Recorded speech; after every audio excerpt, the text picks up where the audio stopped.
Mini budget जो है ये एक सरप्राइज है और सारी ताजिर बरादरी इस वक्त परेशान है। फ़र्क बस इतना है कि डेंगू में आपका प्लेटलेट अफेक्ट होता है और चिकनगुनिया में आपकी बोन्स अफेक्ट होती है। इस मुल्क में ना सिर्फ सियासी और मुआशी इस्तेहकाम बल्कि मुआशी तरक्की भी चाहते हैं। मेरे फैमिली वाले बहुत खुश हैं, उन्हें बहुत खुशी हुई है, उनके लिए ये एजाज़ की बात है, उनका सर फख्र से बुलंद हुआ है।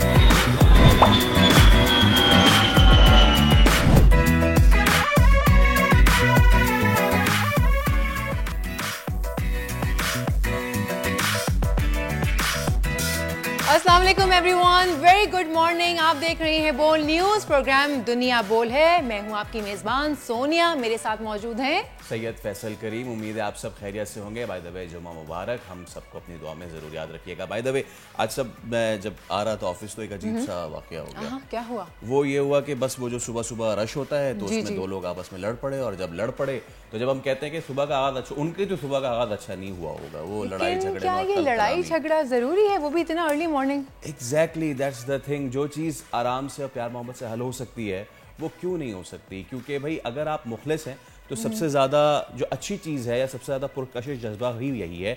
अगर आप किसी को देखिए कुछ दे नहीं सकते तो उसे कम से कम अच्छे अल्फाज तो दे सकते हो, और अगर आप किसी से लड़ रहे हैं तो एटलीस्ट आप अपनी जो तासीर है अगर उसको ठंडी रखेंगे तो आप यकीन करें कि सामने वाला अगर आपसे लड़ने आया है तो वो और उल्टा जो है वो बिल्कुल ही काम डाउन होकर आपसे बात करेगा। के और चुनाव और लहजे के उतार चढ़ाव से बहुत फर्क पड़ता है। एब्सोल्युटली। तो इसी के साथ नजर डालेंगे बड़ी खबर पे।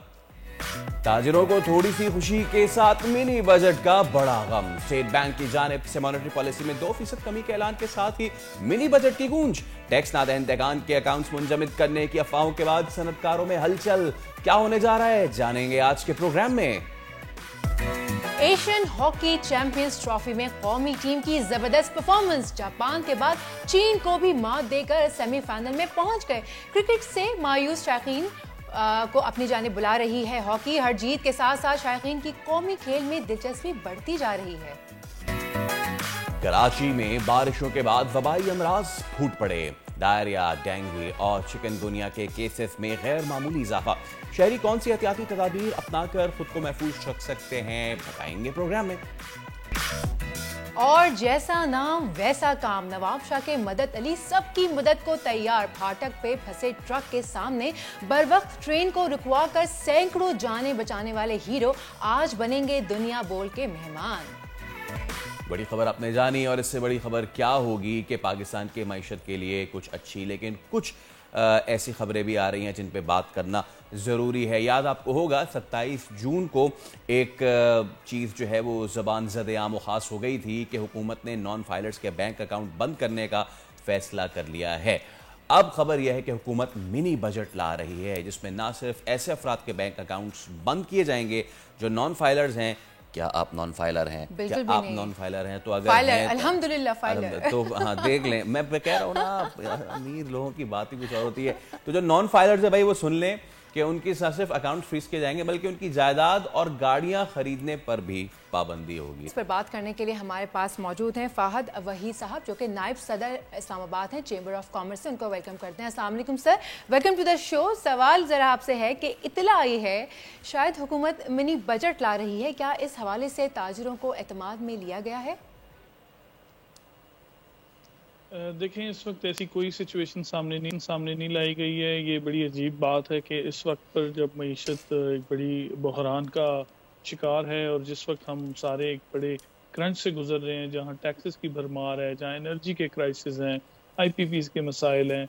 एक अच्छी न्यूज़ ये फिजा में थी कि वो 200 बेसिस पॉइंट से इंटरेस्ट रेट कम हुआ है, लेकिन मिनी बजट जो है ये एक सरप्राइज़ है और सारी ताजिर बरादरी उस वक्त परेशान है क्योंकि जहाँ पे थोड़ी सी रिलीफ की हम बात करते हैं वहाँ पर इस तरह के जो सरप्राइजेज हैं ये अच्छे नहीं हैं। और गवर्नमेंट को चाहिए कि स्टेक होल्डर्स को हर वक्त ऑन बोर्ड ले, ख़ास तौर पे जब उसने कोई रेवेन्यू डिसीजन लेना है, क्योंकि ये रेवेन्यू कलेक्शन ही सबसे बड़ा मसला है जिसमें एक मिसट्रस्ट है ताजरों का और गवर्नमेंट इदारों का।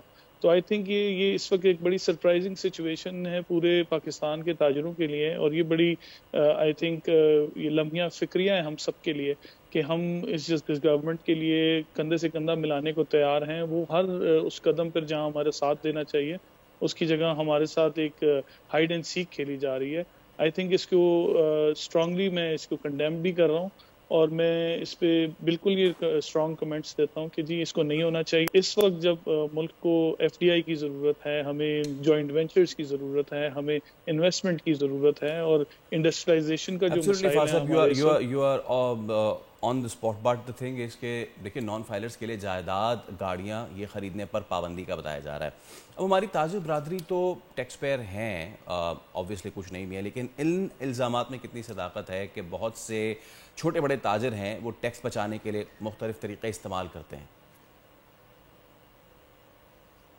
देखिए, काली बेड़े हर जगह हैं, और मैं इस बात से बिल्कुल सहमत हूँ जो गवर्नमेंट नॉन फाइलर्स के लिए सख्ती करती जा रही है। इसको बिल्कुल होना चाहिए, क्योंकि नॉन फाइलर कोई स्टेटस नहीं है, हर बंदे को फाइलर होना चाहिए। इस मुल्क में सबसे बड़ा मसाइल ही ये हैं कि हमारे टैक्स पेयर्स जो हैं वो कम हैं और हमारी आबादी जो है वो ज़्यादा है।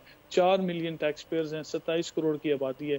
ये जस्टिफाइड नहीं है, हमें टैक्स देना है। टैक्स देना जो है एक ऑब्लिगेशन है, ये चॉइस नहीं है। इस बात को हमें समझना पड़ेगा, लेकिन उसके साथ साथ हुकूमत को ये समझना है, टैक्स रेवेन्यू एजेंसी को ये समझना है कि ताजिर और उसके दरमियान जो ये मिसट्रस्ट है वो क्यों है।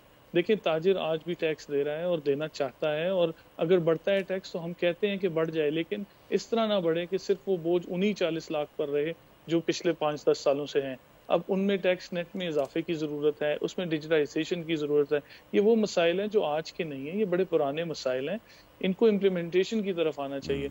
तो आई थिंक ये तो अच्छा कदम है कि जहां नॉन फाइलर्स के ऊपर स्क्रूटनी होनी चाहिए, क्योंकि अगर वो नॉन फाइलर है तो वो क्यों परचेजिंग कर रहा है, और जब वो परचेजिंग करता है तो वो रेगुलर टैक्स नेट में क्यों नहीं आता है।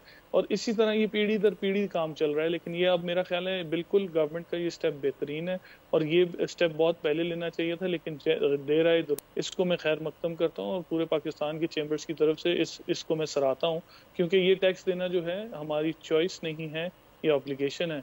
इसको हमें समझना पड़ेगा। और बल्कि इसके साथ मैं ये भी ऐड करना बिल्कुल फहद साहब, यहाँ मैं पूछना चाहूँगी कि आप समझते हैं कि बैंक अकाउंट्स ऐसे बंद कर देने से मुआशी हालात पर कोई मनफी असर पड़ेगा? देखिए, बैंक अकाउंट्स बंद करने से बिल्कुल असर पड़ेगा, लेकिन उससे काफ़ी जो टैक्स चोरी है वो बच जाएगी। देखिए, इसी चीज़ को ब्लॉक करने की ज़रूरत है। जब बैंक अकाउंट खुल रहे हैं और हमारी हुकूमत के पास ये सिस्टम मौजूद है जिसमें वो सिस्टम्स के थ्रू एक्सेस कर सकती है, CNIC के थ्रू एक्सेस कर सकती है कि कौन सा बंदा कितनी इनफ्लो आउटफ्लो का मालिक है, तो अगर उसको प्रॉपर्ली यूटिलाइज किया जाए, प्रॉपर्ली उस मैकेनिज्म को इस्तेमाल किया जाए और इस तरफ दिमाग लगाया जाए कि हमने किस तरह लोगों को मजीद टैक्स कल्चर की तरफ लाना है, टैक्स देने की तरफ राजी करना है, ताकि आवाम की तरह जिस तरह आज हम IMF के पीछे पड़ते हैं, हमें ना ज़रूरत पड़े IMF के दरवाज़ों पे जाने की। हमारी आवाम खुद टैक्स दे, हमारी आवाम जो टैक्स देना चाहती है उनके साथ बैठ के ये डिसीजंस किए जाएं, और जो टैक्स नहीं देना चाहते हैं तो डेफिनेटली वो पाकिस्तान के साथ मुखलिफ नहीं है। तो आई थिंक ये इसके लिए ज़रूरी है कि ये स्टैक अब जो इतने अरसे से 10 सालों से हम ये सुनते आ रहे हैं कि नॉन फाइलर और फाइलर के दरमियान का जो डिफरेंस है उसको खत्म होना चाहिए। तो मेरा ख्याल है अब ये वो वक्त आ गया है कि फाइनेंस मिनिस्टर साहब, बिल्कुल सही बात है, tax filer non tax filer के दरमियान ये खत्म होना चाहिए फर्क। Absolutely you right. अच्छा फहद साहब, अब एक अच्छी चीज़ भी हुई है, 200 बेसिस पॉइंट्स की कमी का ऐलान किया गया है बुनियादी शरह सूद में। It's now from 19.5 to 17.5। तो अच्छी बात है, ये नेक शगुन है। देखिए, एक चीज़ तो अच्छी है कि 2% से वो नीचे आया है ये पॉलिसी रेट, और इससे अब जो मार्केट में जो चीज़ें नज़र आएंगी वो ये है कि जब इंटरेस्ट रेट कम होता है तो लोग अपने पैसे जो बैंक में रखे जाते हैं उनको निकालते हैं और उस तरफ लाते हैं जहां उनको रिटर्न ज़्यादा मिले। तो एक चीज़ तो तय है कि इसके नीचे आने से लोग अपने पैसे जो बैंकों में पड़े हैं वो निकलेंगे और वो इन्वेस्टमेंट की नज़र आएंगे और इन्वेस्टमेंट के एरियाज़ में आएंगे, जिसमें मैं स्टॉक्स में देख रहा हूँ कि स्टॉक्स में काफ़ी बेहतरी आएगी, लोग इन्वेस्ट करेंगे, वहाँ पर लोग अपने बिजनेस में इन्वेस्ट करेंगे। और हमें एक बात को और समझना है कि सबसे बड़ा जो बोरोअर है इस वक्त वो गवर्नमेंट खुद है। इन प्राइवेट बैंक से जो सबसे ज़्यादा बोरोइंग होती है 80% तक गवर्नमेंट ऑफ पाकिस्तान खुद बोरोइंग करती है। तो उसके लिए भी ये ज़रूरी हो गया था कि इस वक्त ये पैरिटी को ख़त्म किया जाए, लेकिन उसको साथ साथ समझते हुए ये बात सच है और ये अपनी जगह मौजूद है कि 2% काफ़ी छोटी सी है। मैं इसको कम से कम भी देखूं तो सिंगल डिजिट में लेके जाना चाहूँगा, मैं देखना चाहूँगा सिंगल डिजिट पे, क्योंकि single digits are mostly famous for this और इसी में ये काम होता है। जहाँ पर दूसरी बात है कि ताजरों के मसाइल, बिल्कुल हमारे मसाइल अपनी जगह खड़े हैं, क्योंकि एनर्जी का अभी तक कोई हल नहीं निकाला गया। इस रीजन की सबसे महंगी बिजली हम पैदा कर रहे हैं, हमारे पास डॉलर्स नहीं है, उन डॉलर्स को लाने के लिए हमें एक्सपोर्ट करनी है, एक्सपोर्ट करने के लिए हमें कंपेटिटिव होना है। तो कंपेटिटिव हम कैसे होंगे जब रीजन की सबसे महंगी बिजली हम बेचेंगे? तो इसी वजह से हमारे जो सनतकारों के मसाइल हैं वो अभी तक हल नहीं हुए। अगर गैस की बात करूं तो गैस है नहीं, और अगर है तो इस दाम पे है कि हम उस पर ऑपरेट नहीं कर पाते हैं। आप देखें 50% से ज़्यादा सनतें बंद हो चुकी हैं पाकिस्तान में, और यही ट्रेंड कंटिन्यू कर रहा है। एनर्जी क्राइसिस एक बहुत बड़ा मसला है। IPPs के ऊपर गवर्नमेंट को एक्शन लेने पड़ेंगे और इन मसाइलों को हल करना पड़ेगा, वरना पाकिस्तान की सनत में बहुत अनफॉर्चुनेट है और ये बहुत अजीब सी बात है, लेकिन ये मुझे कहनी पड़ेगी, ये कड़वा सच है कि ये मीशतें, ये हमारी मीशत और सनतकार जो है ये बहुत परेशान है। और इस वक्त हम जो सबसे बड़ा ख़तरा फेस कर रहे हैं इसी पोजीशन की वजह से, वो है फ्लाइट ऑफ कैपिटल। ये जो लोग पाकिस्तान में इन्वेस्ट कर रहे हैं ये बाहर चले जाएंगे पाकिस्तान से, और जा रहे हैं। मैं देख रहा हूँ पिछले 1 साल में काफ़ी लोग यहाँ से माइग्रेट कर चुके हैं, और वो इसी वजह से माइग्रेट कर रहे हैं कि हमारी कोई स्टेबल पॉलिसी नहीं है। मैं अपील ये भी करता हूँ कि हमें कम से कम 10 साल की, बिजनेसमैन को कम से कम 10 साल की स्टेबल पॉलिसी दी जाए, क्योंकि 10 साल की पॉलिसी से तो हम डिसाइड करेंगे कि हमने अगले 10 साल में क्या करना है। हुकूमत तो हमें कह रही है एक्सपोर्ट बढ़ाओ, लेकिन हम कैसे एक्सपोर्ट बढ़ाएं जब हम कंपेटिटिव ही नहीं है, जब हम किसी की प्राइस ही मैच नहीं कर पाते हैं। हमें बार बार ये बताया जाता है कि हमारे रीजन में जो है हमारा हमसाया मुल्क ये कर रहा है, हमारे सामने वाले ये कर रहे हैं, लेकिन ये कोई नहीं देखता है कि हर चीज़ के पीछे जो मसाइल हैं उनका कोई हल करने को तैयार नहीं है। SIFC ने एक बड़ा अच्छा कदम शुरू किया, फॉरेन डायरेक्ट इन्वेस्टमेंट लाना शुरू की, लेकिन एट द सेम टाइम अगर लोकल इन्वेस्टर ही खुश नहीं है, अगर लोकल सनतकार ही खुद नहीं है, जो पाकिस्तानी सनतकार है, वो कैसे फॉरेन डायरेक्ट इन्वेस्टमेंट लाएगा, वो कैसे जॉइंट वेंचर के ऑप्शंस लेके आएगा, और क्यों किसी से, अगर लोकल खुश नहीं होगा तो बाहर वाला कैसे आएगा? तो गवर्नमेंट को सोचने की ज़रूरत है कि सनतकारों को हमें इस वक्त किस तरह लाना है, इंडस्ट्री में किस तरह पुटअप करना है, क्योंकि इंडस्ट्री के पास अब इन्वेस्टमेंट नहीं रही। बिजली के बिल, गैस के बिल दे दे के 45-50% का ज़्यादा बिल आ रहे हैं कॉस्ट में, तो इन बिलों को दे दे के अब नहीं हो सकता काम। और जहाँ पे इंटरेस्ट रेट था तो कारोबार तो वैसे ही नहीं वाइबल, क्योंकि 23 से 24% पे लोन लेके कौन कारोबार करेगा। और इस वक्त जो हालात हैं, आप देखें प्रॉपर्टी, रियल एस्टेट में स्टक है सारे पैसे, वहाँ के लॉस सख्त कर दिए। अगर लॉस ही सिर्फ सख्त लेकिन सर यकीनन अब जो है वो सबकी यही कोशिश है कि बेहतरी की तरफ जाए। बहुत शुक्रिया, फहद भाई साहब हमारे साथ मौजूद थे, नायब सदर इस्लामाबाद चैम्बर ऑफ कॉमर्स। और कुछ अब मामला जो हैं वो अच्छाई की तरफ जाते भी दिखाई दे रहे हैं। ऑब्वियसली कल मॉनेटरी पॉलिसी का ऐलान, और उसके बाद बेसिस पॉइंट्स 200 से जब 200 कम हुए, इंटरेस्ट रेट्स 19.5 से 17.5 पे आया, तो उस पर वज़ीर आज़म का भी बयान आया। और ना सिर्फ ये कि उस पर उन्होंने खुशी का इज़हार किया, बल्कि उन्होंने इस चीज़ पे भी खुशी का इज़हार किया कि जो IPPs की जानिब से, ख़ासतौर पे एक IPP की जानिब से जो अब बिजली के जो पावर टैरिफ हैं उनमें कमी का जो ऐलान है उसका उन्होंने खैर मकदम किया है।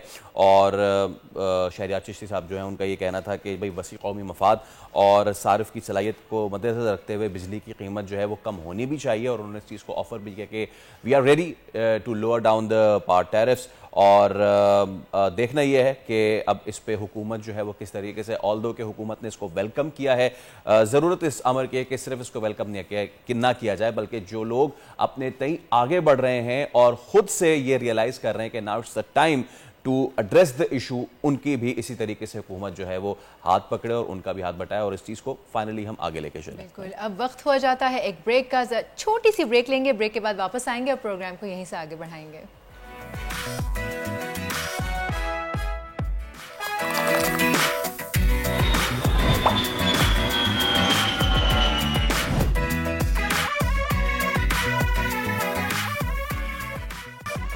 वेलकम बैक जनाब। फैसल, आपने बचपन में ज़रूर कार्टून देखा होगा, एक सुपरमैन का, और एक कहानी भी थी कि जो एक इंसान अभी भी था, देख लेता हूँ मैं, अभी भी देख लेता हूँ जो हालात चल रहे हैं ना कार्टून टाइप, उससे अच्छा बंदा वही वाले कार्टून देख ले। लेकिन खैर आप के लोगों की मदद कर रहा होता है, लोगों को सेव करता है। ऐसी कहानी आज मैं आपको सुनाने वाली हूँ।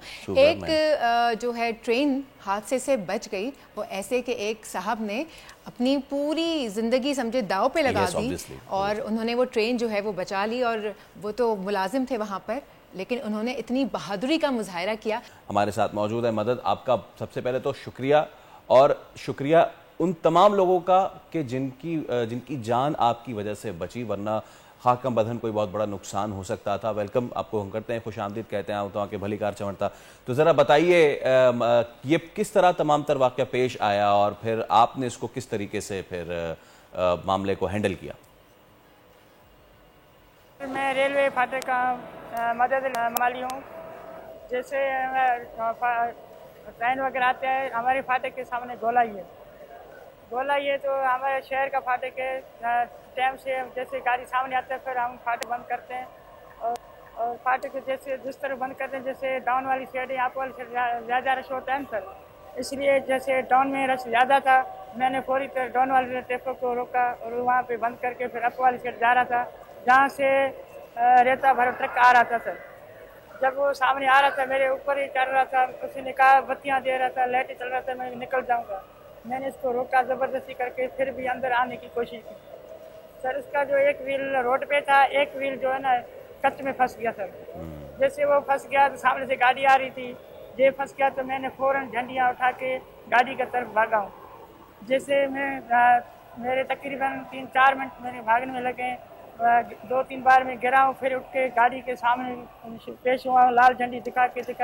तो जैसे मुझे ड्राइवर देखा है ट्रेन वाला, उसने फौरी तरह ब्रेक नहीं लगता था, क्योंकि फौरी तरह ब्रेक लगाता तो जैसे एक दूसरे ऊपर गाड़े चढ़ जाते थे, नुकसान ज़्यादा होता था सर। जैसे उसने मुझे देखा, उसने ब्रेक लगाया और फिर उसने क्या स्लो करके आके फाटक के सामने टचअप किया, जिससे जानी नुकसान नहीं हुआ और गाड़ी का भी बचाव हो गया और मुसाफिरों का भी। अच्छा, ये बताइए कि वज़ीर आज़म शहबाज शरीफ ने आपके लिए नेक ख्वाहिशात का और रेलवे हुक्काम ने आपके लिए इनाम का भी जो है वो ऐलान किया है। अब DS जो रेलवे है वो उनकी मुलाकात भी हुई है आपसे, तो क्या बातें हुई? सीओ साहब ने हमारे को बड़ी खुशखबरी मुबारक दिए, पेश दिए, 50,000 इनाम दिया कैश, और उसने कहा तो कच्चे मुलाजम हो, जैसे तुम्हारे को हम रिकॉर्ड मंगवा के तेरे के बराबर पक्के करते हैं। हमारे रेलवे मिनिस्टर से भी रिक्वेस्ट करते हैं सर, और शहबाज शरीफ से भी रिक्वेस्ट करें, जैसे हमारे को मुलाजम कच्चे मुलाजम को याद किया है, और मैं उसी का शुक्रगुजार हूँ, बहुत मैं खुश हूँ। लेकिन फिर भी मैं ये छोटा सा रिक्वेस्ट है मेरा सर, मैं कच्चा मुलाजिम हूँ, जैसे मेरे 8 साल से ये रेलवे पे काम कर रहा हूँ सर। मैं ये रिक्वेस्ट करता हूँ तो मुझे पक्का जब फौरी तौर पर किया जाए सर। बिल्कुल, जैसे कि आप कह भी रहे हैं मदद के आपसे तो मुस्तकिल नौकरी जो है उसका वादा भी हुआ है, और हम भी पुरुम्मीद हैं कि अब सुन ली जाएगी। हालांकि ऐसा होना नहीं चाहिए कि आप कोई इस तरह का काम करें तो ही आपके लिए जो है वो चीज़ें आसान हो। ये बताइए, आप ख़ुद नवाब शाह के हैं, रेलवे ट्रैक पे कौन कौन से ऐसे मसाइल हैं आप आप देखते रहते हैं तो जिस पे हुक्काम को फौरी काम करना चाहिए? हमारे फाटक के करीबन है, सब्जी मंडी भी है, स्कूल भी है, बहुत सारे रशियन ट्रैफिक है, शहर का फाटक है। हमारे फाटक जो है गोलाई में है सर, जैसे गोलाई में सिंगल लगाना चाहिए, यहाँ कंट्रोल वगैरह हाथ में होता है सर, उसमें पता चलता है स्टेशन वाले फ़ोन करेंगे, भाई आप फाटक बंद करें, जहाँ से गाड़ी आ रहा है अप से या डाउन से, तो हम फौरी पर फाटक बंद करें। ये बड़ा परेशानी होता है जब हम फाटक 5 मिनट पहले बंद करते हैं, फिर भी हमारे लोग लड़ते हैं, गालियाँ देते हैं, जैसा बहुत गालियाँ वगैरह देते हैं, जो हम बर्दाश्त करते हैं क्योंकि हमारा रोज़ी है। जी बिल्कुल। और आप 8 सालों से रेलवे के लिए खिदमात अंजाम दे रहे हैं। कॉन्ट्रैक्टर जो मुलाजिम होते हैं उनकी तनख्वाह भी इतनी नहीं होती है, वो आसाइश वाली ज़िंदगी गुजार ही नहीं सकते। बताएं कि कितने फैमिली मेम्बर्स हैं और आप लोगों का गुजारा होता कैसे है? शुक्र अल्हम्दुलिल्लाह, ये तो कच्चे मुलाजिम हूँ, अल्लाह ने हमें तौफीक दे, जैसे कमाल चलता था ऐसे चल रहा है। फिर भी यार कच्चे मुलाजिम क्या उसमें गुजारा होगा सर। मैं कहता हूँ मेरे 32,000 तनख्वाह है और मेरे बीवी है, 5 बच्ची हैं, एक बेटा है सर, और बेटा भी सर वो मजदूरी बेचारा। और आखिर में मदद देखने वाले जो इस वक्त आपको देख रहे हैं हमारे प्लेटफॉर्म से, उनको क्या पैगाम देना चाहेंगे आप कि किस तरह अपनी जिम्मेदारी का एहसास करें और अपने लोगों के लिए अगर कोई मुश्किल आती है, जो मुश्किल ट्रेन जितनी भारी कोई मुश्किल भी आती है तो उसका मुकाबला वो कैसे कर सकते हैं, बताइए।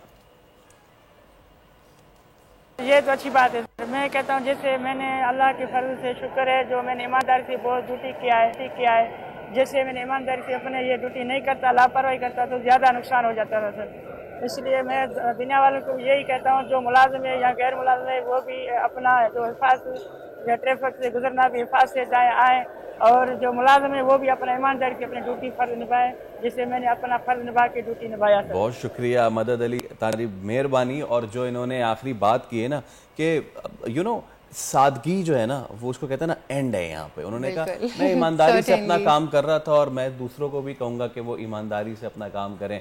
यकीन करें मुश्किलात इतनी नहीं है, अगर हम सब अपने अपने हिस्से की शमा जलाते जाएं, अपने अपने हिस्से की ईमानदारी का काम करते जाएं तो कुछ मुश्किल नहीं है। मतलब हम दुनिया बदलना चाहते हैं, भाई दुनिया को छोड़ दीजिए, आप अपने हिस्से का काम कीजिए, ईमानदारी से कीजिए, यही सबसे ज़्यादा इंपॉर्टेंट है इस वक्त। अब क्या ब्रेक का वक्त? ब्रेक ले रहे हैं, ब्रेक लेंगे और उसके बाद दोबारा हाजिर होंगे। आपने कहीं नहीं जाना, कॉफ़ी नहीं आई अभी तक, आपकी आ गई होगी तो आप एंजॉय करें, हम दुआ करते हैं कि आ जाए।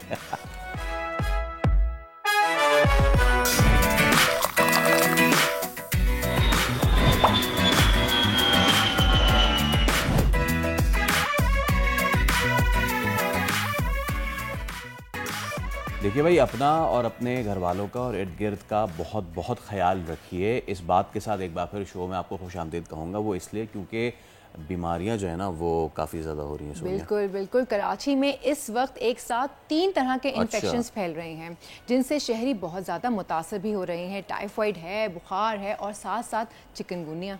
अब और केसेस में जो है इजाफा होता जा रहा है, इतना था कि इस पर डॉक्टर्स भी परेशान हैं।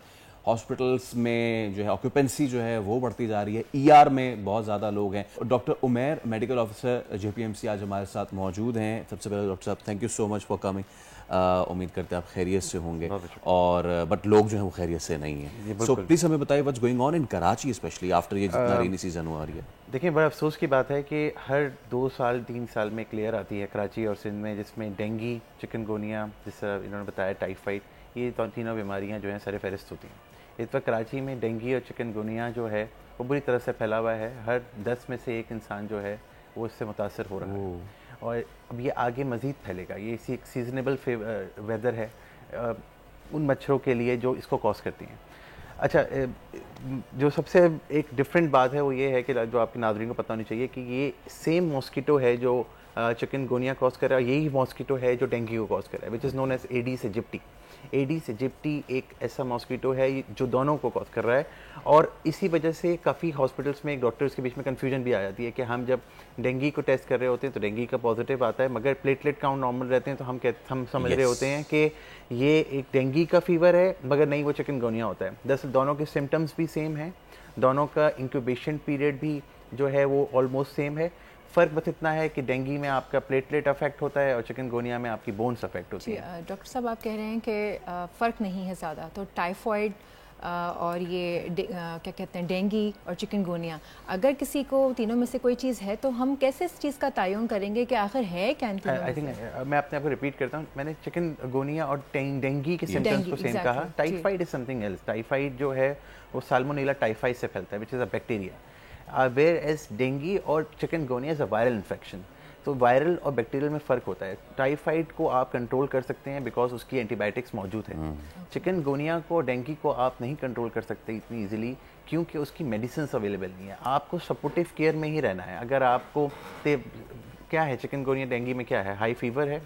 अगर आप चिकनगुनिया की बात करें उसमें बोनी पेन बहुत ज़्यादा है, बोनी मेट, और आपकी जॉइंट पेन बहुत ज़्यादा है, पॉली आर्थराइटिस है, पॉली आर्थरेल्गिया है। पॉली आर्थरेल्गिया का मतलब ये हुआ कि आपकी डिफरेंट जोड़ों में, छोटे बड़े तमाम जोड़ों में दर्द हो रहा है। पॉली आर्थराइटिस का मतलब ये हुआ कि आपके तमाम जॉइंट्स में पेन के साथ साथ इन्फ्लेमेशन हो रही है। टीनोसाइनोवाइटिस हो रहा है, वो जॉइंट्स के बीच में जो टेंडन्स हैं उनमें भी स्वेलिंग हो रही है। और रेनॉट फिनोमेना, आप अगर एक चिकनगुनिया वाले पेशेंट को देखेंगे, अगर वो जब बात लेकर आएगा तो उसके हाथ जो हैं वो नीले पड़ जाएंगे। That's known as a Raynaud phenomena. ये आपको चिकनगुनिया में स्पेसिफिकली मिलता है, डेंगू में नहीं मिलता। तो ये एक ऐसी ये एक प्रिवेंटेबल कंडीशन है, इसको आप प्रिवेंट कर सकते हैं। हाँ, मगर ये कहना कि उसको उसकी कोई मेडिसिन अगर हो, और इसकी कोई मेडिसिन नहीं है, टाइफाइड की मेडिसिन है। टाइफाइड में आप सेफेलोस्पोरिन्स का यूज़ कर सकते हैं, आप उसमें एजिथ्रोमाइसिन का यूज़ कर सकते हैं, तो आप उसको 2 से 3 दिन में कंट्रोल कर सकते हैं टाइफाइड को। मगर लेकिन इसको कंट्रोल करने के लिए, क्योंकि इसकी कोई मेडिकेशन अवेलेबल नहीं है, कोई वैक्सीन अवेलेबल नहीं है, आपने इसको सपोर्टिव केयर में ही इसको कंट्रोल करना। तो डॉक्टर उमैर, फिर अगर किसी को, अच्छा मैं कहूँगा आपसे, अगर बच्चों को किस एज ग्रुप को ज़्यादा अफेक्ट कर रहा है, और अगर बच्चों को या फिर एल्डरली को हो जाए 65 प्लस, इनको ऑलरेडी दीगर कंडीशंस भी हैं, तो उनकी केयर और उनके साथ फिर क्या करना चाहिए? देखिए, इसको 2 हिस्सों में आप एक क्वेश्चन को डिवाइड करते हैं। बच्चों में इतने केसेस रिपोर्ट नहीं होते कंपेयर टू अडल्ट्स। ये एक इसको हम एक अडल्ट की बीमारी कह सकते हैं, ठीक है। चिकनगुनिया मैंने नहीं देखा अब तक कि कोई 15 साल से छोटे बच्चे में रिपोर्ट हुआ या 15 साल से कम उसमें एज में रिपोर्ट हुआ। मैंने देखा है तो 15 एंड अबव भी देखा है। यूजुअली मैंने कॉलेज स्टूडेंट्स को, यूनिवर्सिटी स्टूडेंट्स में तो देखा है, मगर स्कूल गोइंग स्टूडेंट्स में मैंने अब तक ये चिकनगुनिया को नहीं देखा। डेंगी आपको यंग में भी मिल सकता है, वो आपको ओल्ड में मिल सकता है। टाइफाइड आपको यूजुअली यंग में ही ज़्यादा मिलता है। बच्चे जो हैं वो बाहर का खाना पीना जो है वो ज़्यादा करते हैं, अनहाइजीन ज़्यादा हो जाते हैं, तो उसमें आपका वो। अब इन तीनों को हम उस पर जाते हैं। अब इसमें इसका इलाज क्या है? मैंने इसको आपको बताया कि डेंगी हो या आपका चिकनगुनिया हो, हम इन दोनों में बात करते हैं, फिर हम टाइफाइड पे आते हैं। डेंगी और चिकनगुनिया में हाइड्रेशन इज़ वेरी इंपॉर्टेंट। क्यों? क्योंकि डेंगी का तो ताल्लुक ही प्लेटलेट से है, और प्लेटलेट का ताल्लुक आपकी हाइड्रेशन से है। अगर डेंगी फीवर में आपके प्लेटलेट डिक्रीज़ हो रहे हैं, तो उसको प्लेटलेट बढ़ाने का तरीका यही है कि आप अपनी हाइड्रेशन पूरी रखें।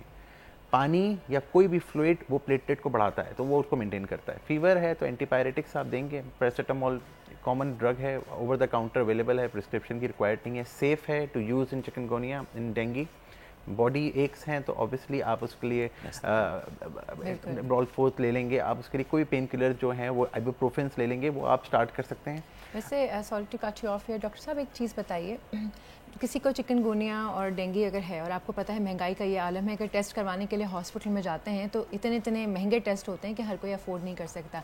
And correct me if I am wrong, 90% आवाम तो अफोर्ड कर ही नहीं सकती हमारी।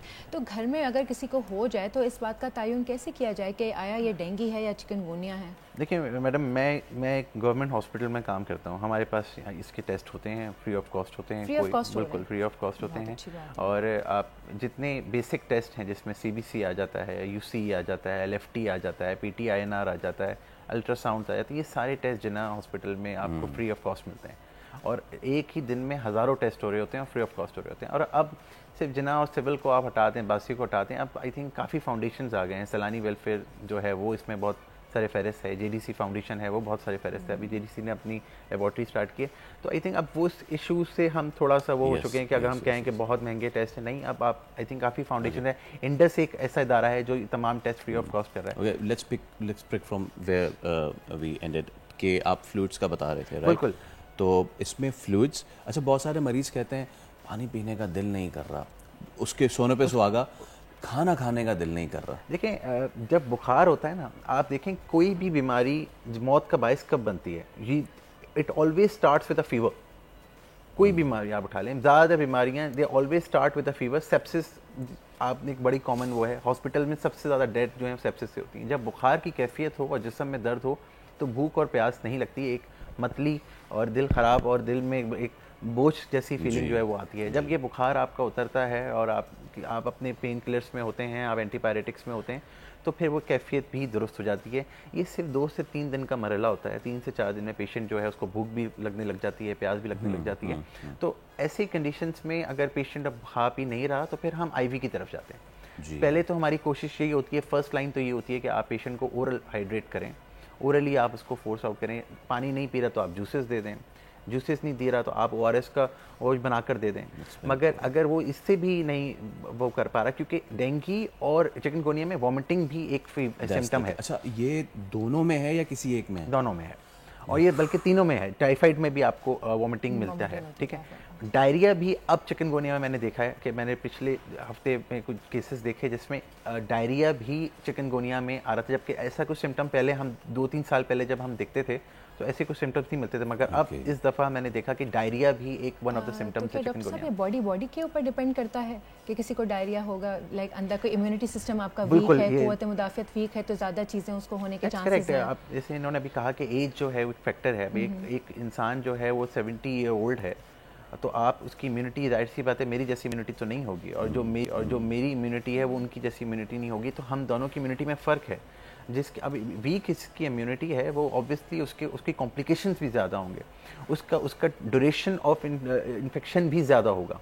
अब क्योंकि चिकनगुनिया की अगर बात करें तो इसका इंक्यूबेशन पीरियड है 2 से 12 दिन। 2 से 12 दिन का मतलब क्या हुआ कि आपको चिकनगुनिया हुआ और सिम्टम डेवलप हुए, तो ये जो अरसा है 2 से 12 दिन का है। मगर कराची में इस वक्त हम देख रहे हैं कि 4 से 8 दिन में पेशेंट जो है स्टेबल हो रहा है। अब जब आपको चिकनगुनिया डायग्नोस हो गया तो अब लोगों की एक बहुत गलत प्रैक्टिस मैंने देखी है, वो अपनी मर्जी से एंटीबायोटिक खाना शुरू कर देते हैं। It has nothing to do with the antibiotic, it's a viral infection.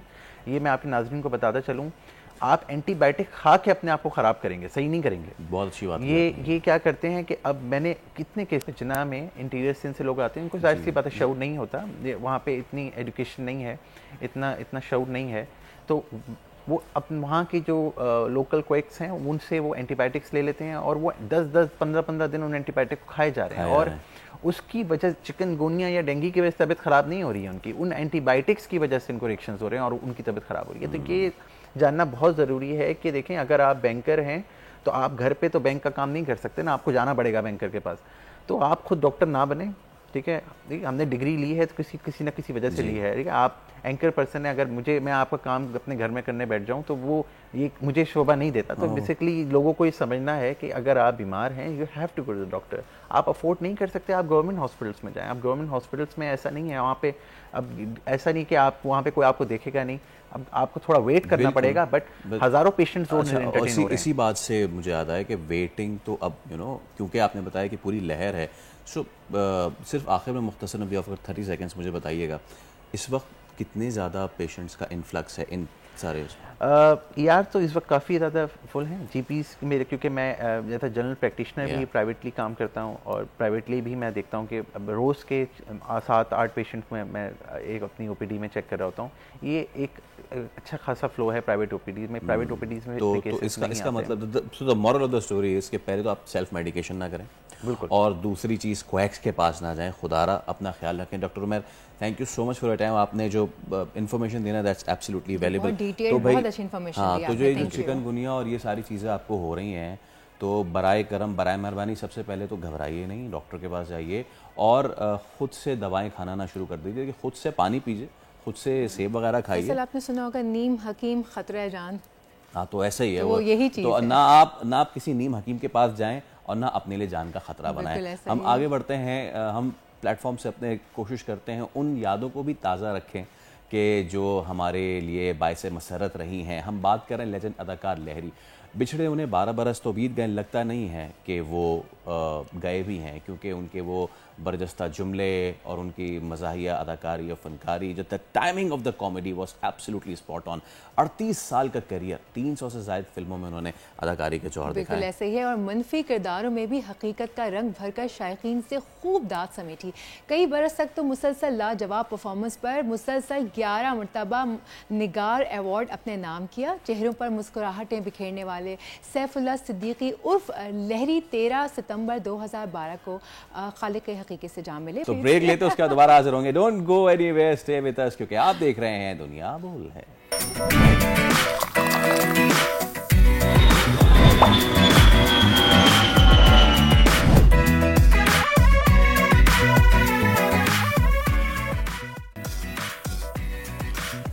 आप देख रहे हैं दुनिया बोल है, और 10 बजे में आपको खुशामदेद कहेंगे। वैसे मेरा खुशामदेद करने का तरीका तो आपको पता है, मैं शेर के साथ का, तो मैं भी मौके की मुनासबत से शेर कहना चाह रहा हूँ। अगर आपकी इरशाद भाई तो नहीं आए, लेकिन मैं शेर आपको बताता हूँ। अजब ये जंजाल है कि आज कॉफी की हड़ताल है।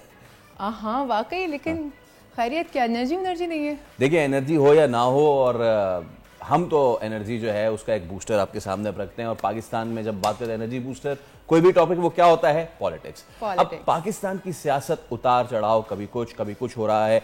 ऑल्दो के सियासी इस्तेहकाम अब आ रहा है और हमने उसके समरात देखे, इंटरेस्ट रेट का कम होना और IMF के साथ डील जो है वो फाइनलाइज होना, लेकिन जो इस वक्त पॉलिटिकल मामलात रहे पिछले 5 से 6 दिन में, वो काफ़ी ज़्यादा जो है उस पर तनकीद भी हुई है। पार्लियामेंट में क्या तमाम तर मामला है और अब उसके बाद खैबर पख्तूनख्वा से जो बयानात आ रहे हैं वो बड़े मायने खेज है। तो आज हमने सुबह सुबह दावत दिया, हमारे साथ मौजूद हैं नून लीग के सीनियर रहनुमा बिलाल अजहर कियानी साहब, उनको हम बहुत बहुत वेलकम करते हैं। बिल्कुल बिल्कुल। बिलाल साहब अस्सलाम वालेकुम, सबसे पहले तो बहुत शुक्रिया आपके वक्त का, थैंक यू सो मच और वेलकम टू द दुनिया बोल है। अच्छा बिलाल साहब, सबसे पहले तो ये जो सियासी महाज आराई है इसका खात्मा बहुत ज़रूरी है। हम देख रहे हैं कि जो हुकूमती इक़दाम है उससे जो इकनॉमिकल जो समरात हैं वो हमें मिलना शुरू हो गए हैं और उस पर वज़ीर आज़म ने कल कहा भी कि बहुत अच्छा शगुन है ये सारी चीज़ें होना। लेकिन दूसरी तरफ अगर सियासी इस्तेहकाम भी आ जाए तो आपको नहीं लगता कि फिर ये सोने पे सुहागा हो जाएगा? जी बिस्मिल्लाहिर्रहमानिर्रहीम, सबसे पहले तो जी वालेकुम सलाम and thank you for having me on your show. Pleasure. देखिए बिल्कुल जी, हम चाहते हैं और हमारी तो हुकूमत का और हमारी जमात का ये डे वन से मौक़िफ़ रहा है कि हम इस मुल्क में ना सिर्फ सियासी और मुआशी इस्तेहकाम बल्कि मुआशी तरक्की भी चाहते हैं। और मुआशी तरीके वो पाथ जो 2018 में जिस राह पे हम थे, जहाँ से फिर पटड़ी से हम उतर गए थे, मगर वो मुआशी तरक्की का पाथ जिसमें हर पाकिस्तानी, ख़ास तौर पे आपके सबसे कमज़ोर तबकात भी उस तरक्की का हिस्सेदार हों, उनकी क़ुव्वत ख़रीद में इजाफ़ा हो और उनकी ज़िंदगियाँ बेहतर हों। तो देखिए आपने जिस तरह के अभी ख़ुद फरमाया इब्तदाइये में इस सेगमेंट के कि कल पॉलिसी रेट 200 बेसिस पॉइंट से कम हुआ है, 2% कम हुआ है। IMF के हवाले से आपने वज़ीर ख़जाना साहब का बयान देखा कि अब पहले IMF के साथ स्टाफ लेवल एग्रीमेंट हो गई थी, अब उनके बोर्ड के साथ भी जो मामलात, अगली बोर्ड मीटिंग इसी महीने में एक्सपेक्टेड है जिसमें प्रोग्राम फॉर्मली फाइनलाइज हो जाएगा। ये बातें एक सिग्नल्स होते हैं, ये बातें प्रूफ होते हैं इस चीज़ का कि मईशत बेहतर समत में जा रही है। आपने देखा महंगाई की शरह भी पिछले तकरीबन पौने 3 साल की, पिछले 3 साल की तकरीबन कम तरीन सतह पर 9.6% पर आ गई है और मज़ीद बेहतरी हम इंशाल्लाह आगे इसमें देखते हैं। तो देखिए चीज़ें आहिस्ता आहिस्ता बेहतर हो रही हैं। क्या चीज़ें आज आसान हैं लोगों के लिए? हरगिज़ नहीं, आज भी हालात मुश्किल हैं और इसका इदराक हुकूमत वक्त को भी है और इसलिए हम मज़ीद कोशिशें जारी हैं। मगर 6 माह के अंदर जितनी बेहतरी आ सकती थी, जितनी लोगों की तवक्को थी, मेरे ख्याल से उससे ज़्यादा बेहतरी आई है। मगर इंशाल्लाह लोगों की सपोर्ट के साथ और अल्लाह ताला के फजल करम से आगे भी इंशाल्लाह बेहतरी लाएंगे। जहाँ तक आपने सियासी इस्तेहकाम की बात की, देखिए हम बिल्कुल ये समझते हैं कि सियासी जमातों को और इस सियासी निज़ाम को लोगों के मसाइल हल करते हुए नज़र आना चाहिए। लोगों को एतमाद रहना चाहिए कि सियासी निज़ाम आवाम के मसाइल हल कर सकता है। और हम ये भी समझते हैं कि जो भी जमातें पार्लियामान में मौजूद हों, अवामी इश्यूज़ के ऊपर उन सबको मिल बैठ के काम करना भी चाहिए, करते हुए नज़र भी आना चाहिए। और आपने देखा कि चाहे 16 माह की हुकूमत हो या अब हो, हमने तो अपने कोalition पार्टनर्स के साथ मिलकर काम किया है। अब मसला ये है कि ताली 2 हाथ से बजती है और अगर एक जमात ये ठान ले कि हमने तो किसी जमात से बात ही नहीं करनी, हमने सियासी निज़ाम में किसी से बात ही नहीं करनी, तो फिर कोई उनको मजबूर तो नहीं कर सकता और ना ही उनका ज़्यादा देर इंतज़ार किया जा सकता है, क्योंकि हमारे मामले और हमारे मुश्किलात इतनी गंभीर हैं कि ये इसमें कोई डिले नहीं हो सकता। और इसीलिए एक तरफ मफाहमत का हाथ तो बढ़ाया जा सकता है, दावत तो दी जा सकती है कि कौमी इशूज़ पे आके बात करें, मगर अगर मेंटालिटी और माइंडसेट वो ना हो तो फिर उसमें किसी को उनका इंतज़ार बार बार नहीं किया जा सकता। बहरहाल आपने अभी देखा है कि एक नई एफर्ट हुई है पिछले दिनों में, जहाँ पे स्पीकर कौमी असम्बली ने चार्टर ऑफ पार्लियामेंट की बात की है और एक दीगर जमातों पे मुश्तमिल एक कमेटी बनाई गई है। तो उम्मीद करते हैं कि आगे इन मामलात में बेहतरी। बिलाल भाई, उम्मीद पे तो दुनिया कायम है, लेकिन आपने जो बात की उसी से मैं एक सवाल आपकी तरफ रखता हूँ। आपने चार्टर ऑफ पार्लियामेंट की बात की, इतनी अच्छी बात है, लेकिन अगर एक सूबे से गूंज ये आएगी कि हम बराह रास्त बात करेंगे किसी भी दूसरे मुल्क से ABCD, ये पॉसिबिलिटी हो सकती है क्या? इस बयान को कैसे देखते हैं आप? जी देखिए, बात यह कि यहाँ पे सूबों की ऑटोनॉमी और वफाक का जो किरदार है वो बड़ा क्लियरली डिफाइंड है और बेहतर यही है कि ये सूबाई हुकूमतें और जो जमातें सूबाई हुकूमतें चला रही हैं और जो वफाकी हुकूमत है वो अपने इस चीज़ को समझें, ज़िम्मेदारी को समझें, अपनी आइनी हदूद को समझें। सूबे दूसरे ममालिक से इस हद तक तो बात करते हैं जहाँ पे उनका 18वीं तरमीम के बाद किरदार है, कोई प्रोजेक्ट्स के हवाले से, कोई अपने सूबे में काम के हवाले से, मगर उसके अलावा तो आप अगर अपनी आइनी हदूद से तजावुज़ करेंगे तो वो तो हरगिज़ काबिल कबूल नहीं है जी। बिल्कुल बिल्कुल। सर आप बड़ी सियासी ग्रिप रखते हैं, सियासी जो है होल्ड बहुत है आपका, बहुत वाइस हैं। एक सवाल आपसे करना चाहूँगी कि क्या आप बहुत जल्द KPK में गवर्नर राज देख रहे हैं? जी देखिए, मैं तो कोई इस हवाले से पेशन गोई नहीं कर सकता, मगर मैं ये ज़रूर कह सकता हूँ बड़े वसूख से या कैटेगोरिकली कि जो रवैया मौजूदा चीफ मिनिस्टर KPK का है वो मेरे ख्याल से तो इस शख्स को चीफ मिनिस्टर सीट के करीब क्या किसी ऐवान या असम्बली के भी करीब नहीं होना चाहिए। बार बार हमने ये पहली दफ़ा नहीं जो इन्होंने अभी PTI ने जलसे पे जो इन्होंने तकरीर की जिसमें इन्होंने आइन को गाली दी, उन्होंने फ़ौज को गाली दी, उन्होंने ख़वातीन को गाली दी, उन्होंने सहाफ़ियों को गाली दी, उन्होंने सियासतदानों को गाली दी। तो और उनका जो लहजा है और जो उनके अल्फाज हैं और जो उनका माइंडसेट है और जिसकी अक्कासी हमने बार बार देखी है जब से वो CM बने और उससे पहले भी, तो मेरे ख्याल से तो जी it is completely unbecoming of chief executive of a province. ये नहायत अहम मनसब और ज़िम्मेदारी होती है और अगर ख़ान साहब को इससे बेहतर बंदा अपनी जमात में नहीं मिला था, और ये नज़र आता है कि ख़ान साहब इसी तरह के ही लोग चाहते हैं, क्योंकि ख़ान साहब ने उनके इन सारे ख़राब बयानात के बाद जेल से ये बयान दिया रिपोर्टर्स को कि मैं बिल्कुल जो अली अमीन गंडापुर ने कहा है वो बातें बिल्कुल ठीक है और जो उसकी माफ़ी मांग रहे उसको जमात छोड़ देनी चाहिए। जिसका मतलब ये था कि गौहर खान साहब जिन्होंने इनके जलसे के अगले दिन पार्लियामान के फ्लोर पे सहाफ़ियों से अनकंडीशनल अपॉलजी मांगी थी सहाफ़ियों की तज़हीक के मुतल्लिक, वो उसको इमरान खान साहब ने मुस्तरद किया। तो देखिए जब ये माइंडसेट हो तो मैं तो बिल्कुल ये कहते हुए मुझे कोई झिझक नहीं है कि इस तरह के शख्स को हरगिज़ भी चीफ मिनिस्टर नहीं होना चाहिए।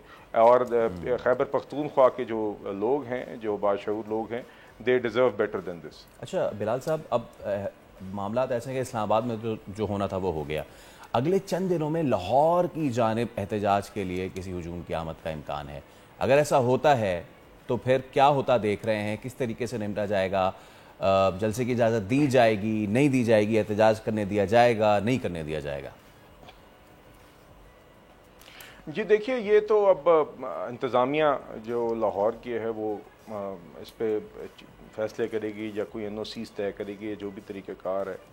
मगर बुनियादी बात यह है कि अब इस दफ़ा सारी गारंटीज़ के बाद भी कि जी इस दफ़ा तो कुछ नहीं होगा, ये हमारी गारंटी है। और इस चीज़ के बावजूद कि पिछले 10 सालों में चाहे जलसे हों, चाहे लॉन्ग मार्च हों, चाहे धरने हों, हर दफ़ा हमने देखा है कि उसके नतीजे में तोड़ फोड़, इंतशार, पुलिस वालों के सर फोड़े गए, D चौक पर कब्रें खोदी गई, इस तरह की हादसात होते रहे। और इस दफ़ा फिर से पुलिस पे पथराव हुआ।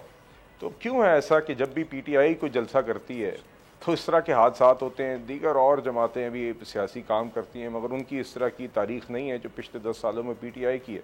और ये मैं 9 मई के अलावा आपसे बात कर रहा हूँ। 9 मई तो सोने पे सुहागा था, 9 मई तो इंतहा थी, मगर हरगिज़ भी PTI के इस तरह के ट्रैक रिकॉर्ड की इब्तदा नहीं थी।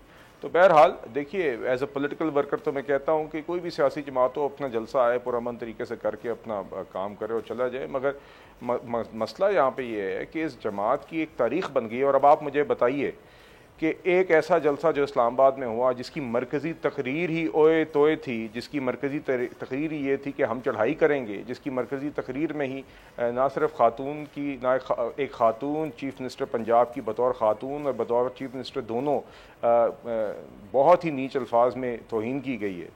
तो आप क्या एक्सपेक्ट करते हैं? आप खुद जब वायलेंस का अंदिया दे रहे हैं, जब आप खुद कह रहे हैं कि हम आइन को फिर नहीं मानते, तो फिर आपका क्या ख्याल है कि आगे से इस तरह आवाम को, लाहौर को और उसको उनको इनके रहमो करम पे ऐसे लोगों के छोड़ देना चाहिए जो कहते हैं कि हम खैबर पख्तूनख्वा से लोग ला के फिर चढ़ाई कर देंगे? ये क्या रवैया और ये क्या सोच है?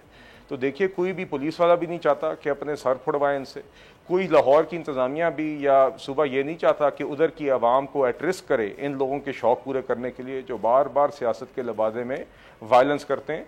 तो ये सब चीज़ें देख के फैसले होने चाहिए। काश इस जमात का ये रवैया और ये तारीख ना होती, और ना तारीख इनकी बदली है, ना इनका रवैया बदला है। तो इसी हवाले से मामलात आगे देखे जाने चाहिए। बिल्कुल से इस वक्त अदालती इस्लाहात का बहुत चर्चा है। क्या आप समझते हैं कि इदारों के सरबराहान को एक्सटेंशन मिलनी चाहिए? जी देखिए, अभी तक तो मेरे इल्म में तो नहीं है जी कि कोई एक्सटेंशन की ख्वाहिश या कोई एक्सटेंशन देने का कोई भी इरादा। तो अभी तो जी कोई ऐसी बात नहीं है। हाँ, जुडिशल रिफॉर्म्स ज़रूर आई थिंक हमारे मुल्क की एक ज़रूरत है। जजेस की अपॉइंटमेंट का सिलसिला है, बेहतर शायद एक निज़ाम की ज़रूरत है जिसमें जो पेंडेंसी है केसेस की, इसको किस तरीके से बेहतर किया जाए, किस तरह आम आवाम को, आम शहरी को जिनके केसेस सालों साल अक्सर दिहाइयों पे उनके फ़ैसले नहीं होते, वो निज़ाम हम किस तरह बेहतर कर सकते हैं। इस पे यकीनन आई थिंक काफ़ी इस्लाहात की ज़रूरत है। और ये एक ऐसा मसला है जो मैं आपको मिसाल दूंगा जिसके ऊपर सारी सियासी जमातों को मिलकर काम करते हुए नज़र आना चाहिए। तो ये इसकी ज़रूर गुंजाइश है जी, बिल्कुल। आई थिंक जुडिशल रिफॉर्म्स ज़रूर हमारी आज भी एक ज़रूरत है। अच्छा बिलाल साहब, जो रूठने मनाने का सिलसिला सियासत में तो ऑब्वियसली जारी रहता ही है, लेकिन ऑन अ लार्जर कॉन्टेक्स्ट जब आपने चार्टर ऑफ पार्लियामेंट की बात की और सारी चीज़ें, लेकिन दूसरी जानिब जो नाक़दीन हैं, मुखालफीन हैं, वो ये कहते हैं कि एक जानिब चार्टर ऑफ पार्लियामेंट की बात की जा रही है, दूसरी जानिब पार्लियामेंट की लाइट्स ऑफ की जाती हैं और पार्लियामेंटेरियंस को कस्टोडियन हाउस से गिरफ्तार किया जाता है। इस सब पे आपका और पार्टी का क्या रिएक्शन है? क्योंकि सार्जेंट एट आर्म्स के खिलाफ तो कार्रवाई कर लेंगे, बट यू थिंक कि सिर्फ सार्जेंट एट आर्म्स तक ही मामला रहना चाहिए, इस पे मजीद इन्वेस्टिगेशन होनी चाहिए? जी देखिए, सार्जेंट एट आर्म्स की जो सस्पेंशन है वो तो एक इमीडिएट जो एक्शन लेना था वो लिया गया। और देखिए, इसके ऊपर जो इकदामात स्पीकर साहब ने उठाए हैं, इसको तो अपोजिशन भी सराह रही है। और देखिए, हम अपोजिशन हो, स्पीकर साहब हों या हुकूमती बेंचेस हों, सब ने इसकी तायद की है कि इस मामले की इंक्वायरी होनी चाहिए कि क्या वाक़तन पार्लियामेंट की हदूद के अंदर, पार्लियामेंट की बिल्डिंग के अंदर ऐसा वाक़या हुआ है। और कोई भी इसको कंडोन नहीं कर रहा। सब ने ये कहा है कि अगर ऐसा वाक़या हुआ है तो ना काबिल कबूल है, ना कभी ऐसा होना चाहिए। तो देखिए, इसके ऊपर तो कोई बात नहीं, मगर ये एक इंक्वायरी जारी है जो कि स्पीकर साहब ने जिसका ऐलान फ्लोर ऑफ द हाउस पे भी किया, अपने चेंबर के अंदर भी दोनों साइड्स ऑफ द हाउस के रिप्रेजेंटेटिव्स को बिठा के बात की, उनने आईजी पुलिस को भी तलब किया। तो देखिए, ये मामला जारी है। मगर मैं ये ज़रूर कहना चाहूँगा कि जहाँ पे एक अनइक्विवोकल या एक कैटेगोरिक इसके ऊपर मौक़िफ़ पूरे फ्लोर ने उठाया है कि इस मामले को देखा जाना चाहिए, और एक एज ए प्रिंसिपल बात हुई है कि पार्लियामेंट की हदूद के अंदर इस तरह का अमल नहीं हो सकता, वहाँ पे साथ ही साथ हमें ये भी फिर सबको तस्लीम करना चाहिए कि जो 2014 में PTI ने हमला किया था पार्लियामेंट की बिल्डिंग पे, फिर उसकी भी मजम्मत करनी चाहिए। और जब असद कैसर साहब स्पीकर थे और उनकी स्पीकर्स वॉच के अंडर सलाउद्दीन अयूबी साहब को पार्लियामेंट लॉजेस से घसीट के उनके कमरे से लॉजेस से निकाल के लेके जाया गया था, तो वो भी गलत था। तो देखिए, आज हम हरगिज़ इसका आज इस एलिजेड इंसिडेंट का जिसकी तहकीक अभी जारी है, इसको कोई भी कंडोन कर रहा है। इसकी तहकीकात जब मुकम्मल होंगी और अमली तौर पर नज़र आएगा कि वाक़ईतन क्या हुआ क्या नहीं हुआ, उस पर भी आप एक्शन देखेंगे अगर ज़रूरत हो। और आज एज ए प्रिंसिपल भी सब इसको कंडेम करें, मगर साथ ही साथ जो 2014 में और जो सलाउद्दीन अयूबी साहब के साथ वाक़या हुआ एज एन MNA, उसको भी आई थिंक हमें कंडेम करना चाहिए, बल्कि जो लोग उस वक्त उसके ज़िम्मेदारान थे उनको भी कंडेम करना चाहिए। और आपने ये भी देखा कि गुज़िश्ता रोज़ याद सादिक साहब ने, गुज़िश्ता रोज़ नहीं बल्कि उससे एक शाम कबल ही याद सादिक साहब ने प्रोडक्शन ऑर्डर्स भी इशू किए 10 मेंबरान के। और कल वो यहाँ पे असेंबली में ना सिर्फ आए बल्कि उनने आके अपनी तफसील में पार्लियामेंट के फ्लोर पे उन PTI के मेंबरान ने अपनी बातें भी की। और ये बिल्कुल कॉन्ट्रास्ट है उस सूरत हाल से जब असद कैसर साहब ने स्पीकर बार बार हमारी जमात के गिरफ्तार शुदा रकीन असम्बली को 2018 से 22 के दरमियान उनके प्रोडक्शन ऑर्डर्स रिजेक्ट किए और बार बार और वो चिट्ठियाँ उस हवाले से अयाज सादिक साहब ने on the floor of the house पढ़ी भी।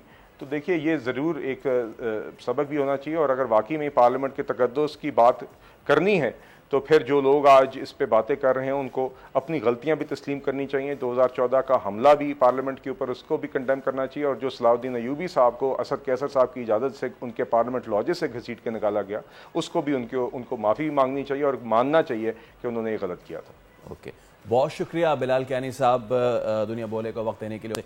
आगे भी मुलाकात होती रहेगी इसी तरीके से। तो सियासी सूरत हाल जो है इस वक्त आपके सामने है और इसमें गुमागू की कैफियत तो चलती रहती है, लेकिन हमारे पास क्या सूरत हाल है भाई? हमारे पास इस वक्त ब्रेक की सूरत हाल है। बहुत अच्छी सूरत हाल है। तो लेते हैं एक छोटा सा ब्रेक के बाद वापस आते हैं।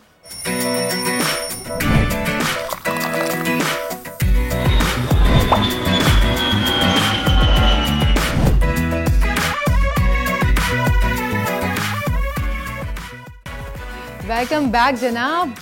फैसल, खेल के मैदान से बड़ी अच्छी खबरें आ रही हैं। हाँ, तो आपको अंदाज़ा हो गया होगा कि मैं उतनी देर से सीट पे अपने जंप कर रहा हूँ। अच्छी खबर ये है कि पाकिस्तान की हॉकी टीम जो है उसने एशियन चैंपियंस ट्रॉफी के जो है उसके सेमीफाइनल के लिए कर लिया है क्वालिफाई, और बहुत ही तगड़ा खेल रहे हैं हमारे मुंडे। साढ़े मुंडे बड़ा ही ज़बरदस्त खेल रहे हैं।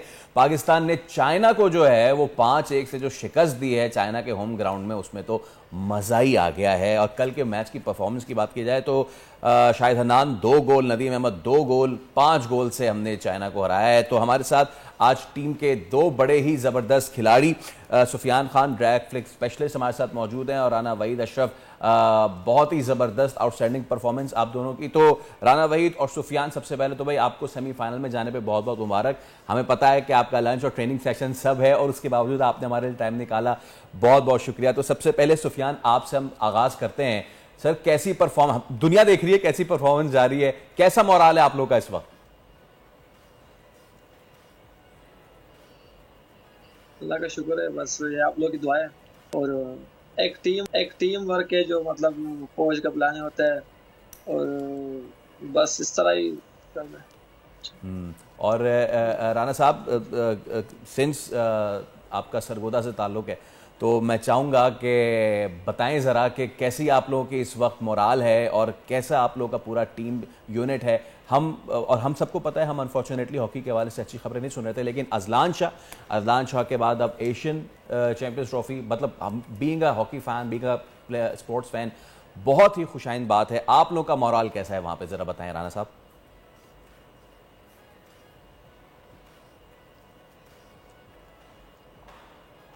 जी, काफ़ी अच्छा मोरल है हमारा। और ताहिर हमारे कोच हैं, हाई परफॉर्मेंस कोच हैं, डिफरेंट इंटरनेशनल टीम के साथ वो काम कर चुके हैं। उनके आने से बड़ा हमारा जो टीम की प्लानिंग में, स्ट्रक्चर में, हर चीज़ में फ़र्क पड़ा है। तो मैच बाय मैच हमारी टीम ने बड़ा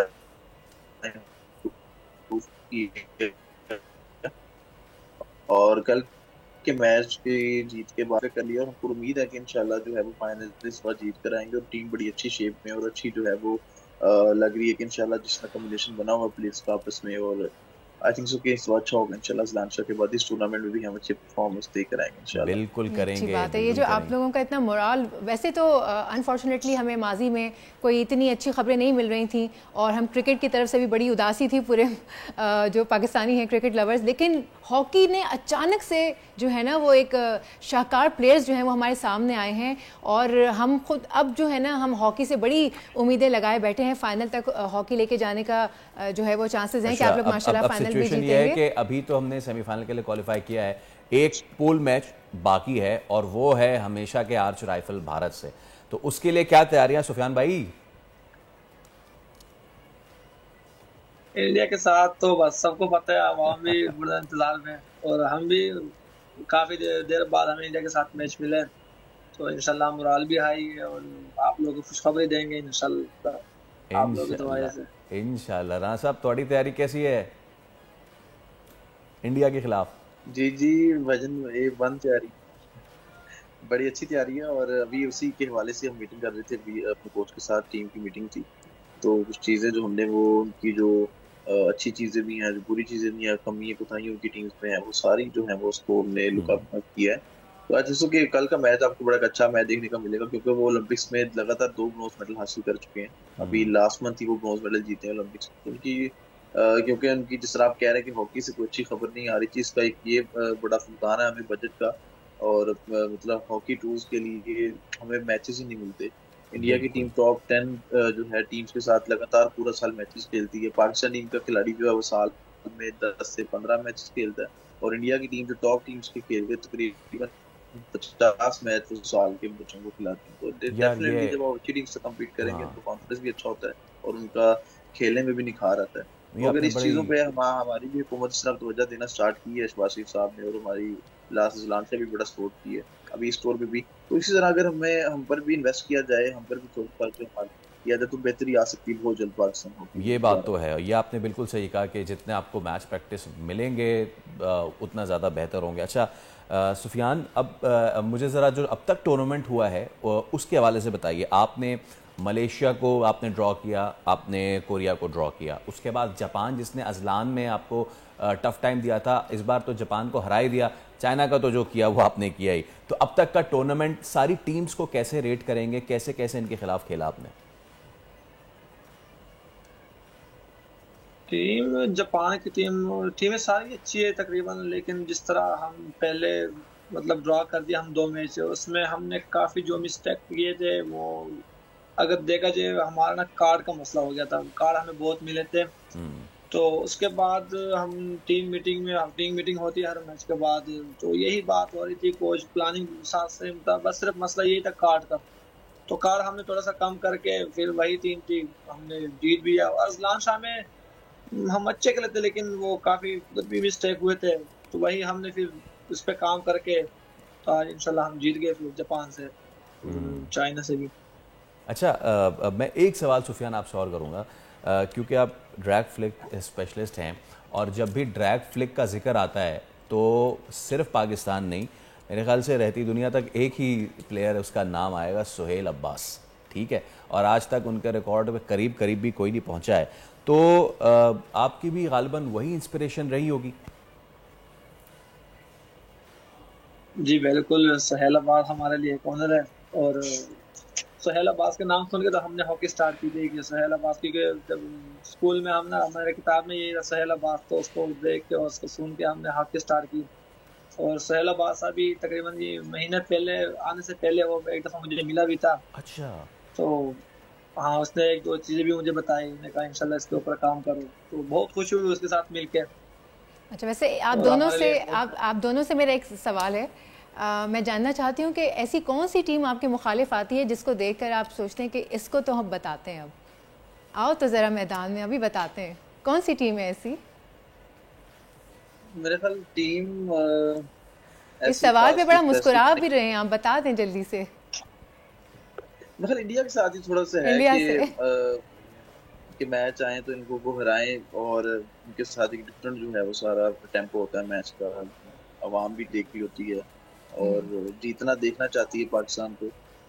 लेकिन इंशाल्लाह कल आपको इंडिया की मैच के बाद अच्छी खबर देंगे और इस टूर्नामेंट को जीत कर इंशाल्लाह कौम को अच्छी खबर देंगे इंशाल्लाह। भाई राना भाई तो सुफियान खान, आप दोनों का बहुत बहुत शुक्रिया, थैंक यू सो मच। और हम उम्मीद करते हैं कि आप इसी तरह ताबड़तोड़ हमले करते रहें, ज़बरदस्त डिफेंड करते रहें, ड्रैग फ्लिक पे ड्रैग फ्लिक मारते रहें और गोल स्कोर करके पाकिस्तान को कामयाबी दिलाते रहें। आप दोनों का बहुत शुक्रिया, thank you so much and best of luck कल के मैच के लिए भी, क्योंकि कल आपका भारत से बड़ा तगड़ा मैच होने के हम जो है वो क्वालिफाई कर चुके हैं सेमीफाइनल के लिए, but still a lot needs to be done. तो कौमी टीम ने बड़ा ज़बरदस्त जो है वो किया है कमबैक, और वो भी ऐसा कमबैक किया है कि इससे पहले सुल्तान अजलान शाह जो कि मलेशिया में होता है, वहाँ पे हमारी बड़ी ज़बरदस्त परफॉर्मेंस रही। इसके बाद अब ये चाइना में जो हो रहा है, हमने पहले मलेशिया से ड्रॉ किया। मलेशिया पहले 90s में तो इन टीम का नाम भी नहीं हम सुनते थे, लेकिन अब ये बिल्कुल हमें हराना शुरू हो गई थी। मलेशिया से ड्रॉ किया, उसके बाद कोरिया से हम जीत सकते थे, लेकिन वो बिल्कुल आखिरी मिनट में पहले हमने अपना गोल कंसीड किया और फिर वो ड्रॉ हो गया। लेकिन फिर जापान के जिसने सुल्तान अजलान शाह के टूर्नामेंट में हमें बड़ा टफ टाइम दिया था, वो उसको हमने हराया, और कल चाइना को तो 5-1 से हराया। काबिल ज़िक्र परफॉर्मेंस की शाहिद हनान ने, जिन्होंने 2 गोल स्कोर किए, और उसके साथ नदीम अहमद अब्दुर्रहमान, इन्होंने 1 गोल स्कोर किया, नदीम अहमद ने 2 गोल स्कोर किए। तो बहुत ही ज़बरदस्त जो है वो पाकिस्तान की हॉकी टीम इस वक्त परफॉर्म कर रही है। जैसा कि हमारे प्लेयर्स ने भी कहा, ज़रूरत इस अमर की है कि सपोर्ट उन्हें भी किया जाए। और कितनी अच्छी बात है सोनिया कि क्रिकेट के अलावा पहले जेवलिन थ्रो, ओलंपिक्स और माशाल्लाह मेडल्स लेकर आना, पाकिस्तान में इससे पहले कभी ओलंपिक्स का 32 आफ्टर 30-32 साल के बाद पाकिस्तान लेकर आया मेडल ओलंपिक्स में। देखें वो तो रिकॉर्ड स्मैशर्स थे, वो तो रिकॉर्ड अच्छी खबरें आ रही हैं स्पोर्ट्स से रिलेटेड, तो खुशी हो रही है देखकर। एब्सोल्युटली। अच्छा, और इसके बाद जो है हम ज़रूर बात करते क्रिकेट की भी, लेकिन उससे पहले हम एक ब्रेक ले रहे हैं। ब्रेक के बाद हम दोबारा हाजिर होंगे तो कंटिन्यू करेंगे और आपको बताएंगे कि कल जो चैंपियंस कप हुआ था बल्कि हम इसको कर सकते हैं अभी, अगर इसको हम अभी कर जाएं उसके बाद हम ब्रेक ले लें। यस, तो जनाब हुआ ये, क्योंकि हम स्पोर्ट्स की बात कर रहे हैं तो इसको भी करते ही जाते हैं। चैंपियंस वनडे कप हुआ और नहीं, वो कह रहे हैं कि ब्रेक लेने, ब्रेक के बाद कंटिन्यू कर लेंगे भाई हम। Let's take a break, break के बाद कंटिन्यू करते हैं।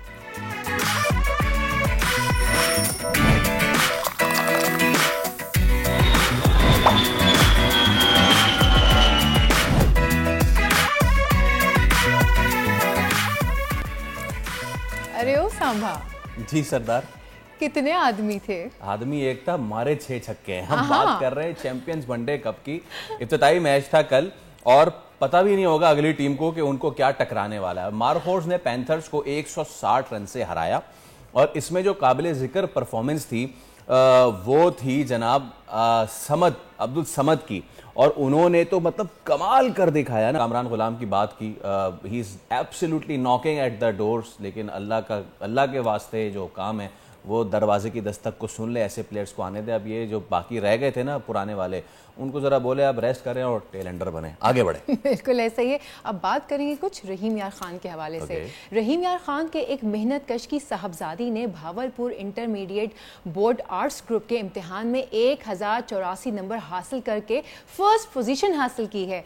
ये ज़बरदस्त जो स्टूडेंट है, इस कामयाबी पर DPO रहीम यार खान ने उनके अहले खाना समेत उनको सरकारी प्रोटोकॉल के साथ मेहमान भी बनाया है। तो फरखुंदा जो हैं वो हमारे साथ आज मौजूद हैं, फरखुंदा फारूक।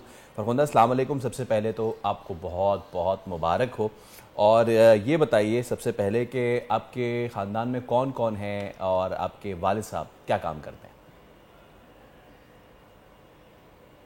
अस्सलाम वालेकुम। आज मुझे बहुत खुशी हो रही है क्योंकि मैंने भावलपुर बोर्ड ह्यूमैनिटीज़ ग्रुप में फ़र्स्ट पोजीशन हासिल किया है, मैंने टॉप किया है। मुबारकबाद देने के लिए बहुत बहुत शुक्रिया। जी, आपने मेरी फैमिली के बारे में पूछा है। मेरी फैमिली में जो है हम मतलब 4 बहनें हैं और 4 भाई हैं।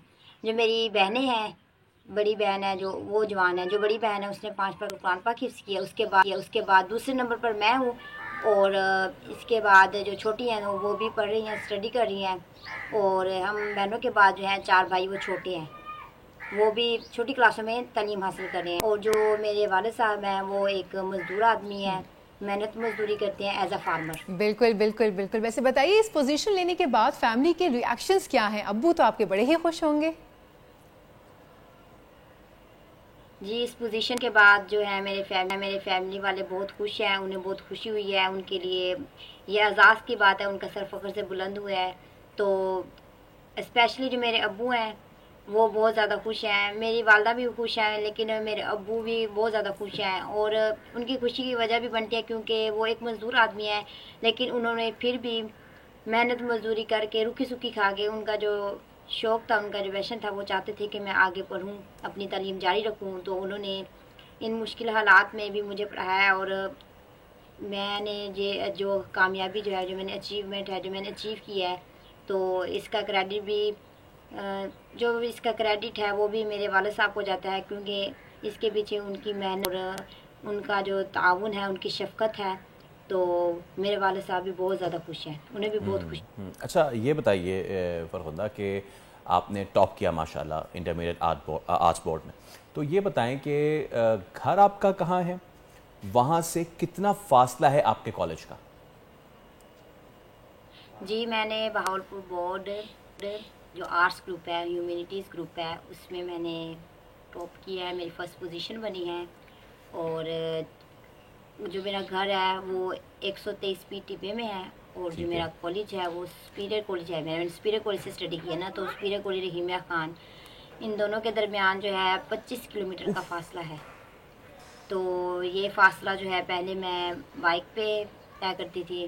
स्टार्टिंग में जब मैंने एडमिशन लिया था तो कोई वैन का बंदोबस्त नहीं हुआ था, उस तरफ कोई वैन जाती ही नहीं थी, रहीम यार खान तक जाती, लेकिन ये जो दरी सांगी है यहाँ जहाँ हमारा कॉलेज है, मतलब वहाँ कोई वैन नहीं जाती थी, तो हम बाइक पे जाते थे। पापा मुझे बाइक पर लेके जाते थे। उसके बाद जब मैं सेकंड ईयर मैंने स्टार्ट किया, फर्स्ट ईयर तो बाइक पर जाते रहे हैं, सेकंड ईयर जब मैंने स्टार्ट किया तो तब उस तरफ वैन जाने लगी थी। तो इस तरह करके मैंने जो है अपना ये तालीम का सफ़र जारी रखा है। मतलब पहले हम बाइक पर जाते थे और बाद में जो है हम वैन पर जाते थे। और ये बात सच है, वाकई जो मेरा जो है कॉलेज और जो मेरा घर है इनके दरमियान 25 किलोमीटर का फासला है। जी जी बिल्कुल। अच्छा फरखुंदा, एक बात बताइए, आप पुलिस फोर्स ज्वाइन करना चाहती हैं, ये पुलिस अफसर बनने का ख्याल कैसे आया, कोई ख़ास वजह? मेरा मैट्रिक के बाद जो है ना, जब मैंने इंटर में एडमिशन लिया था तो मेरा ख्वाब था, मेरा पैशन था कि मैं पुलिस को ज्वाइन करूं। और उसके बाद इसकी एक और ख़ास वजह भी है, मैंने देखा है कि जो बहुत सी फीमेल हैं वो पुलिस को ज्वाइन कर रही हैं, तो इससे मेरी और हौसला अफजाई हुई और अब मैं चाहती हूँ कि मेरा ये ख्वाब पूरा हो। इसकी ख़ास वजह ये भी है कि मतलब एक तो फीमेल ज्वाइन करनी है और पुलिस डिपार्टमेंट को ज्वाइन करना मेरा पैशन भी है। भाई फ़रखो, सबसे पहले तो बहुत बहुत मुबारकबाद, और आपको आपके आने वाले जो फ्यूचर एंडेवर्स हैं, जो आपका मुस्तकबिल है, जो आपने सोच रखा है, चाहे पुलिस में जाए किसी भी फोर्स में जाएं, उसके लिए भी आपको बेस्ट ऑफ लक विश करते हैं। लेकिन उससे भी पहले आप मशाल राह हैं उन तमाम तर लोगों के लिए जो शहर में बैठ के, उन तमाम तर बच्चों के लिए जो सुबह सुबह उठते नहीं, और जो सुबह सुबह उठ के कहते हैं कि हमें मोबाइल दे दें, हमें स्कूल नहीं जाना। खैर ये तो मजाकन बात है, लेकिन उन तमाम लोगों के लिए जो जिन पे मुश्किलात या उफ्ताद आन पड़ती है तो फिर वो थोड़े से रुहाँ से हो जाते हैं। लेकिन 25 किलोमीटर रोज़ाना का ये सफ़र, और आपका ये सफ़र उम्मीद करते हैं कि आधा तो पूरा हो चुका है, आधा भी इंशाल्लाह जल्द मुकम्मल होगा, और आपकी मेहनत, आपके वालिदैन की मेहनत, आपके वालिद साहब की मेहनत जो है वो ज़रूर रंग लाएगी। बिल्कुल तो ऐसा है कि वो कहते हैं ना, हिम्मत मर्दा तो मदद खुदा। तो Absolutely. जब आप हिम्मत करते हैं किसी भी चीज़ के लिए, इरादा करते हैं, नियत करते हैं, तो अल्लाह ताला भी अकॉर्डिंगली आपकी राहें हमवार करता है। और आज जुमे का दिन है भाई, जब दुआ करें तो हमारे लिए भी दुआ कीजिएगा कि हमारी भी राहें हमवार हों, आपकी भी राहें हमवार हों, और ख़ास तौर पर सारे बच्चे जो है ना वो पढ़ें।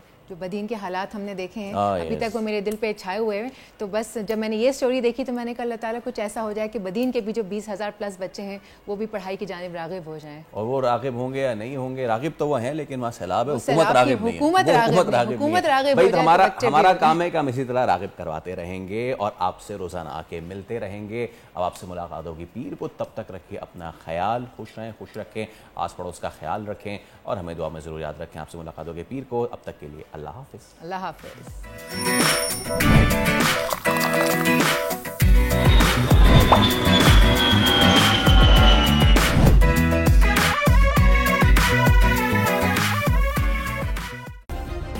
सब्सक्राइब करें और बेल दबाएं ताकि कोई खबर रह न जाए।